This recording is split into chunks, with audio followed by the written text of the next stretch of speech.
నమస్కారం అండి. Welcome to my channel YRS garden. ఈరోజు నేను గల్జేరు మొక్కల గురించి చెప్పాలనుకుంటున్నానండి. అయితే నా ఛానల్ కాక మీరు ఫస్ట్ టైం చూసినట్లయితే సబ్స్క్రైబ్ చేసుకోండి.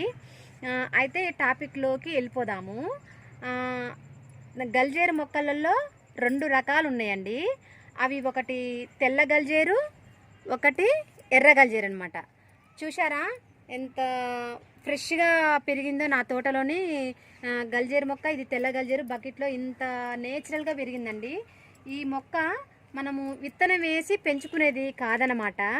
ఈ మొక్క ఎక్కడైనా నేచురల్గా పెరుగుతుంది అనమాట. ఎక్కువ శాతము పల్లెటూళ్ళల్లో ఏపుగా ఉండే చోట పొలాల దగ్గర ఇది ఖచ్చితంగా పెరుగుతుందండి.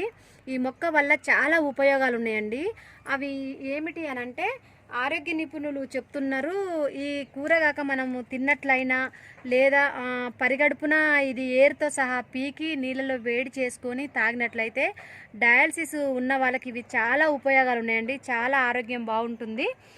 కాబట్టి ఈ విధంగా వచ్చిన తెల్ల గల్జేరు మనము ఏర్లతో సహా పీక్కొని కూర కూడా ఈ కాడ కూడా మనము ఈ కాడను కూడా మనము కూర వండుకోవచ్చండి. సన్నగా ముక్కలు కట్ చేసుకొని కూర వండుకున్నట్లయితే చాలా ఉపయోగాలు ఉన్నాయండి. ఇవి మంచిగా ఉన్న వాళ్ళు తినొచ్చు, షుగర్ పేషెంట్ కూడా ఈ ఆకుకూరను తినొచ్చండి. ఈ తెల్ల గల్జేరు మొక్క అయినా సరే, ఎర్ర గల్జేరు మొక్క అయినా సరే, ఇది కాక మనము డయాలసిస్ ఉన్న వాళ్ళు ఇది ఏరుతో సహా పీక్కొని వేడి నీళ్ళలో వేడి చేసుకొని తాగినట్లయితే డయాలసిస్ కాకుండా మళ్ళీ కిడ్నీలు యథాస్థితికి వచ్చి ఆరోగ్యవంతులుగా తయారయ్యే అవకాశం ఉందని మన ఆరోగ్య నిపుణులు చెప్తున్నారండి.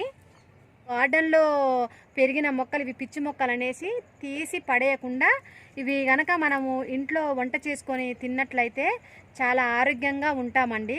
అలాగని చెప్పేసి నేను ఈరోజు తెల్ల గల్జేరు కూర వండడం కోసం కొంచెం కట్ చేసుకుంటున్నానండి.